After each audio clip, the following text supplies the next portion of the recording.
I know you have. I know you're going to follow up on that. What's your question? Well, the first follow-up would be, how are you going to blame Republicans for this? Isn't D.C. run by a bunch of Democrats?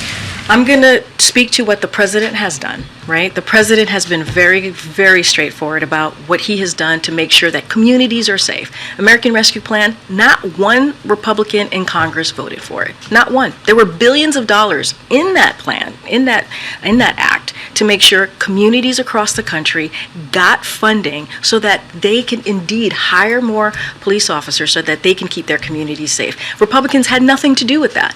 They were not involved in that. They decided not to vote on the American Rescue Plan. That's just a fact. So if President Biden's policies are helping bring crime down, would he be comfortable with somebody borrowing his Corvette and parking it on the street overnight in Southeast D.C.?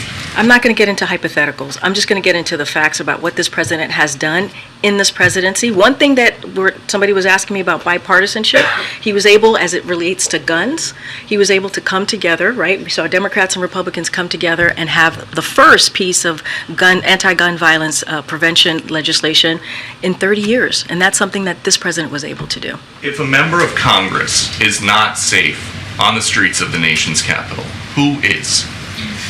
Look, we're grateful and relieved that the congressman is unharmed. We understand what communities are going through across the country, not just in D.C. That's why the president took action very early on in his administration to get the American Rescue Plan done without the help of Republicans. That's why every time he puts forward his budget, he makes sure there are billions of dollars to deal with crime. That's just a fact. All you got to look is what the president has been able to do this past 2 years. There's always going to be more work to be done, but the fact is the president has taken action. All right, guys, I'll see you tomorrow. Thanks, Karine.